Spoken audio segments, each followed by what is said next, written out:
So we just had another awesome speaker, and today we're going to have a lot more. And next we have, hold on.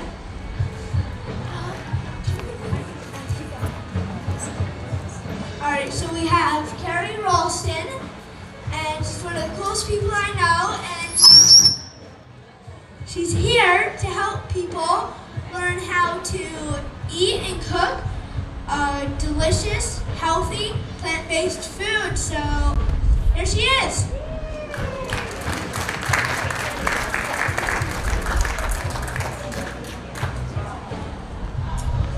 Hello, hello. Are we all set on your end, Mike? Perfect. Well, my name is Carey Ralston, and thank you, Evan, for the amazing introduction.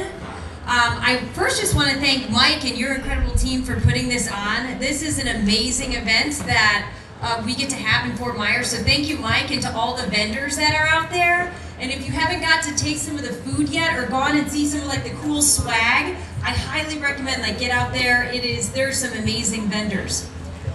So before I get started today, I am just in from Fort Lauderdale. I had the opportunity with about 15,000 other amazing women to go meet with Oprah, Gail, Lady Gaga, and Julianne Hough. And we had a day of absolute wellness, and we talked so much about mental health. And not the power that just food plays, but the power that community plays, the power that vision plays and purpose plays. And really, when we all came together, it was amazing how many of us are confused about our health, not sure which direction to go. And the whole day was surrounded by giving those answers of clarity. And there was a lot of fun, a lot of movement. So I'm going to sprinkle in as much as I can that I learned from yesterday, but Mike unfortunately wanted the presentation before the meeting was done. So once again, I'm Carey Ralston. I'm the founder of Hallway Stories, which I'll talk to you about today. So this was the first question Oprah had asked of us yesterday. How many in this new decade, in this new year, are looking to become healthier, whether it be physically, mentally, financially? Is there anybody besides me? Awesome. So the question she then posed was, what is healthy? What does that look like to you? And we've gone through several different kinds of diets that are available, and I'm sure we have either heard, or if you're like me, tried almost every single one of these diets. Am I the only one that's tried at least 3 or more of these diets, low carb, low calorie? So there's a lot of confusion around these diets, and thank goodness there's amazing souls like Dr. Tashner and Dr. Michael Greger who can answer all the science behind these diets and what is best. That's not what I'm the expert in at all. But I am a believer and an expert in the power that a plant-based diet can have in your life. And not just for your physical health, but on your mental health. And that's actually what I want to jump in and talk to you about today. Who I am, why I'm here. Because it wasn't that long ago that, I don't have a pointer, but this girl on the left who is completely confused, overwhelmed, definitely not eating enough vegetables, was lost. So I just want to give you a little bit of my backstory, which starts at about 2015. So in about 2015, I had a corporate career, I was married, I was hustling, I was busy, and I'd come home at night and I'm like, is this it? Is this life? And I remember asking one of my friends, are we supposed to retire to then have fun and feel fulfillment one day? And what I ended up doing was a little bit radical, but I don't regret a second of it, is I essentially quit my life. I quit my job, I sold my house and everything in it. I was up in Iowa at the time, and it was February, so it wasn't that hard of a decision. It was very cold and gray. I don't know is anybody from Iowa or the Midwest besides me? A few. I see Minnesota in the back. So I pulled into Southwest Florida on March 4th, 2015. By that November, I was divorced and even more confused. So now I'm in a new area, and I thought that quitting my job would allow this happiness and joy to return to me. That did not happen. And I was really confused. So then if you fast forward a few more months, I started to notice that I was laying in bed a lot, and I wouldn't have called it a depression, but it was. And I ended up laying in bed and isolating for about 8 months. I had no idea what to do. The obvious thing would be get a job. But when I would think about getting a job, I would be so overwhelmed with anxiety, I would almost be paralyzed. The one thing I was certain of is I wanted to start a business. But when you're in a new area, you don't know anybody, you're running out of money, starting a business doesn't sound that easy. But I kept hearing, this is what you're supposed to do, is start a business. So I kept waiting to start a business while I watched way too many hours of Dr. Phil. And then I got an invitation to go to this seminar up in Canada. And it was a seminar for entrepreneurs just like me who want to start a business but have no idea what they're doing. And so I signed up for this program and I went up there. I have no idea how I did it all because it did cost a small fortune. But while I was up there, I had this profound moment in a hallway. And I was with about, I think there's 100 of us from all across the world. And in this hallway, I was stopped in my tracks and I heard the name Hallway Stories come to me. I liked the name, but I had no idea what it meant. But as I stood in this hallway, I looked just down, because my room was all the way at the end, and I saw all these doors. And I just kept thinking, how many of us are hiding behind the doors of life? That are struggling every day, that are lonely, that are overwhelmed. Maybe we step into the hallway for a minute to go to work. Maybe we step in the hallway for a minute to get our kids to a game. Maybe we step in the hallway to come to Veg Fest today. But other than that, we're never in a hallway with each other. Remembering that we're one, and remembering that together, that's where all the answers are. So I'm having this, let's call it a spiritual moment in this hallway. I'm so excited that I run to my room, tell everybody about this new business I'm going to start called Hallway Stories and what I'm going to do. My elevator pitch was about 45 minutes, so if anybody that knew me prior to this, they used to hear me go on and on about how we're all suffering and how we need hallways. So I did start Hallway Stories, and when I came back to Southwest Florida from Canada, the first thing I did was I went and opened a bank account, because I'm like, well, I'm clearly going to make money very shortly. I have a business now. And I should tell you, my background is marketing and PR, so coming up with a logo and a marketing plan, I can do that quick. So I went and opened a bank account, and I was talking to the president of that branch and about this whole idea, and she said, you need to go meet somebody. And this gal's name was Kristin. Kristin has been a pioneer and a leader in this market for the plant-based movement, but said, you need to go meet Kristin. I think she's going to help you with this business. And I'm like, absolutely. So I get this meeting with Kristin, and I don't know if you guys know who Kristin Collins is. She's not the easiest person to get a meeting with. I had no idea who she was. So we went and had this meeting. It was supposed to be 30 minutes. It was 3 hours. Kristin had no idea that it took me over an hour that day to get dressed because nothing fit. I blamed my dryer, that all my clothes were too tight, but I mean, my Spanx were tight, my dress was tight, and this was an outfit I used to absolutely love wearing. I sucked it up, went and met her, and had just an amazing meeting. I can't tell you everything we talked about because I'm not even sure the words, but the last question I asked Kristin on my way out was, what is a book that changed your life? And have you, this whole meeting, we didn't talk about weight, we didn't talk about that I have just been laying in bed and I'm divorced, not sure what I'm going to do. We didn't talk about any of those things. But she said, there is a book that I think you should read. And she gave me the name of the book. And of course, I get to my car, and thanks to this small company called Amazon, I ordered that book immediately.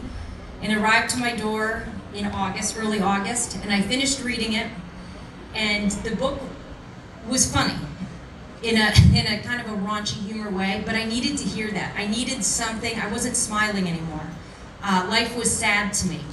So reading this book, I made the decision. It was on August 13th as I grilled. I can remember exactly what I grilled. I had a New York strip steak and green beans because I thought low carb was the way you should be. And that was the last time I was going to eat meat. That was my decision, that if she's saying that I'm going to feel better by introducing these principles, then I'm all in. So the book, I don't think we have any youngsters around. Skinny Bitch. Has anybody read Skinny Bitch besides me? It's not the most profound book, but it's kind of funny. And I needed to hear these words that it's time to wake up, sister, and you need to take accountability for what is going in your mouth, because that's why you're feeling so poor. So after I read this book, I remember, and I didn't have a lot of money, so I couldn't go to the store and just go buy everything new and organic. I had to use what I had. So I remember on August 14th, my first meal was watermelon. And I enjoyed and just relished in that watermelon because I thought carbs were bad, so I ate a lot of watermelon. I was like, this is so good. This book says I can eat as much fruit as I want. And then I remember having hummus and pita and rice and beans, and I think I had the same meal for about 3 days, and then I went grocery shopping. Does anybody remember their first trip when they became plant-based, how long it was in the grocery store? Besides me, it was like 2 hours, right? So I was completely overwhelmed. I'm like, what am I supposed to buy? What am I gonna make? I can't just live off rice and beans and watermelon for the rest of my life. So, but I didn't have a job yet, so I had plenty of time. I couldn't say I was too busy to go to the grocery store. So after that experience, I go home and I start cooking, and I don't stop. And I share this food with anybody that will let me share with them, including my neighbors. My family eventually moved down. Majority of the time they thought I was crazy. They thought it was a phase, but I'll speak about them in a little bit. But on this journey, I get a call from Kristin, again, that says, hey, I want you to come on a tour of this place called Hope Clubhouse. Has anybody heard of Hope Clubhouse? I know a few of you over here. Okay. So Hope Clubhouse is a great nonprofit in Fort Myers that serves individuals that have serious mental illness. I never told Kristin once again that I was suffering from depression. She can clearly read my mind. So I ended up going on a tour there, not to become a member, but she wanted me to help her fundraise for the Hope Clubhouse. And I noticed they had a food forest on property. And this food forest, I invite all of you guys too. If you haven't been, you definitely need to come. But I was so inspired by this food forest, I asked their executive director if I could come in and start cooking. And still to this day, I go in every Wednesday and I cook. It's Plant-Based Wednesday. And we turn this product not just into salads, not that there's anything wrong with salads, but we turn this into everyday food that the members get to eat, and not only get to eat, but get to learn how to make so they can take it home to their families. So now, since I've been with the Hope Clubhouse, we have created over 30,000 plant-powered meals right here in Southwest Florida. We've catered events, we've served the members. I've made some of these meals specifically just for my family and friends, but I've absolutely enjoyed every second of it. So the 3 keys to success that I found along this journey, whether I'm working with individuals at the clubhouse or I'm working with community leaders, when I talk about plant-based food, is it has to be easy. And that means it can't take over a half hour to make. That's how I quantify easy. Even when it's pushing 30 minutes, I'm like, it's getting a little long. Affordable.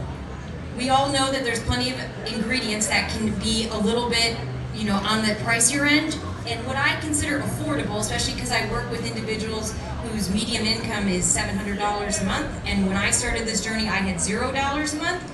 I look at items that are all at least under, I consider $8 and below. And then approachable. All the food that I have taught and made are things that we know, and I want to show you some examples today of what I consider approachable. So hopefully if you're on this journey, these are some things that you can put in your arsenal. So example, for breakfast, I get this question all the time, what do you eat for breakfast? And I'm like, well, what are you eating now? And one of my go-to breakfasts before, I loved breakfast tacos, and I ate a lot of eggs, and now that I heard Dr. Brian Tashner talk about the harm of eggs, I understand why I was feeling so bad. But I love making just scrambles, whether it's in tacos or whether it's with your favorite side of peppers, onions, and potatoes. Another one of the meals that is loved at the clubhouse, we make burgers and fries, because we know what burgers and fries are. But instead of making burgers or using the processed meats, we take the eggplants that they grow on property, mix them with flax and chia seeds, and we make the most delicious eggplant burgers that you've ever had. I don't know if Carol's in the room, but Carol can testify to how good these burgers are. And then instead of using traditional fries, the Clubhouse grows sweet potatoes. So we make sweet potatoes and we also make carrot fries, which are a huge hit. One of the biggest things that I tell people, if you want to get more nutrition in, put it in a sauce. Sauces you can put on everything, and even for people that don't love their vegetables. So the two sauces you see on this burger, one is a moringa pesto. Is anybody familiar with moringa that we grow beautifully down here in Southwest Florida? So we turn that into an amazing pesto that you can either do with cashews or avocados, and it tastes like mayonnaise. But it's absolutely delicious. And then of course we'll either make a cashew cheese or a cauliflower cheese, and our own pickles, just because we love to do that. Another dish that we make often that is very easy and approachable is tacos. But instead of using traditional ground beef or even like the Beyond meats, we don't typically use those. We just take carrots, sweet potatoes, walnuts, and cauliflower and make a delicious, what we'll call ground beef. And of course, serve it on a shell just like you would have a regular taco or burrito. And then, of course, those of you who are from the Midwest on the right here, this is one of, if you're from the Midwest, you may love it, but we did meatloaf and mashed potatoes. But instead of your traditional mashed potatoes, these have been named my world famous cauliflower potatoes. And then meatloaf's actually made from eggplant again. And then macaroni and cheese. But instead of using, of course, any kind of dairy, we use cauliflower, carrots, miso, turmeric, and it is delicious. I've never had one complaint out of it. I must have made this mac and cheese at least 2,000 times. Never had a complaint, and the individuals at the Clubhouse are the hardest and most honest critics. And then another item, of course, is dessert.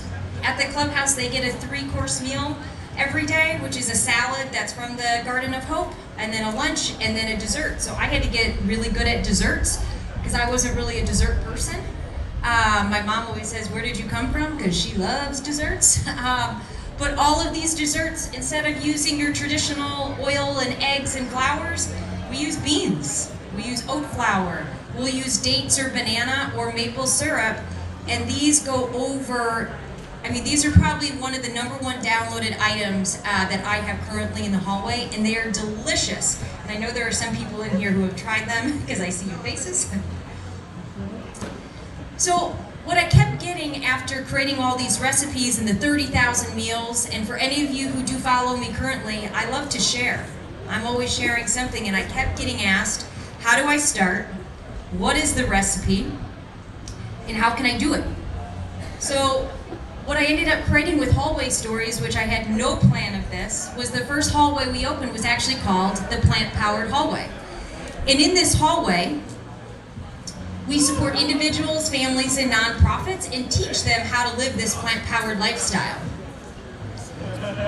In the hallway, we have meal planning, coaching, cooking videos, cooking classes, shopping guides, and we are a community of support.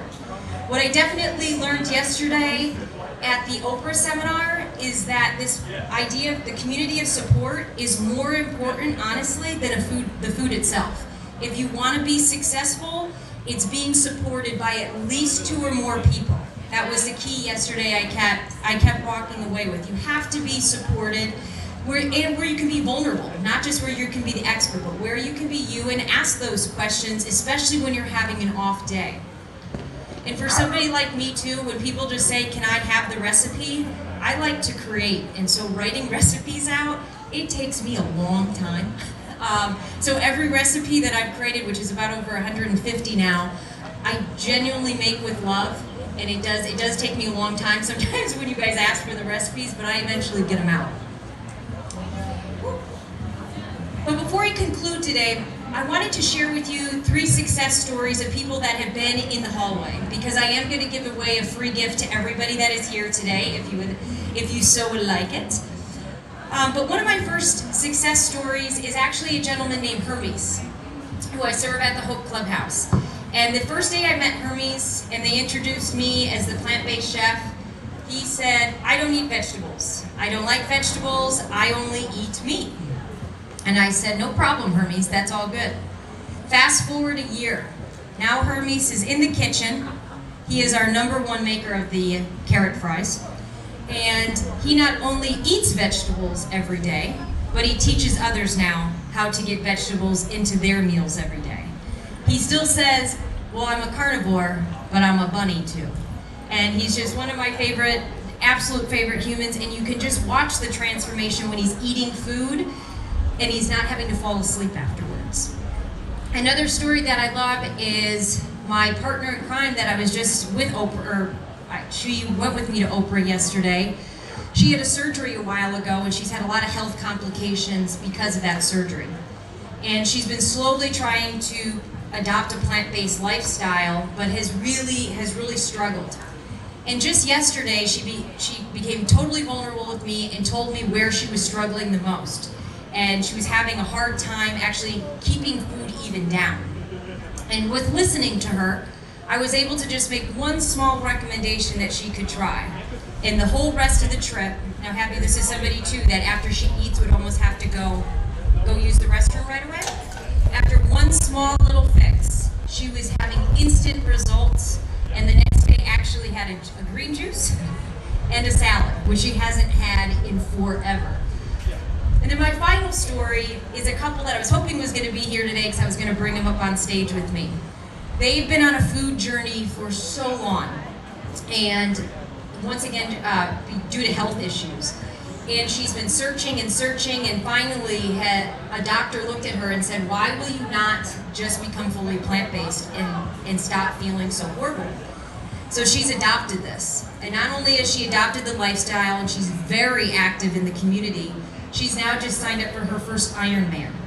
So she's going from not feeling well, where she couldn't even leave the house, to now signing up for an Ironman and doing it completely plant-powered, which I'm just absolutely blown away. Like I said, if they were here, I'd have them up on stage.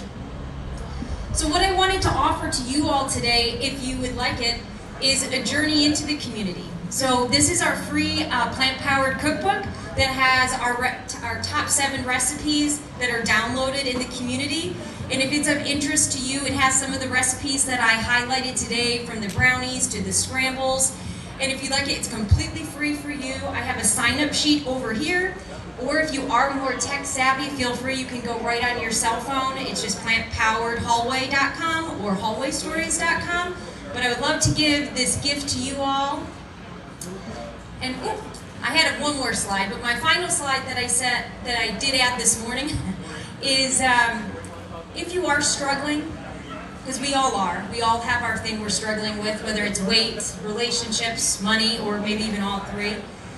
What I'd like to tell you all is that I'm always available, and I always say in all ways, in the hallway.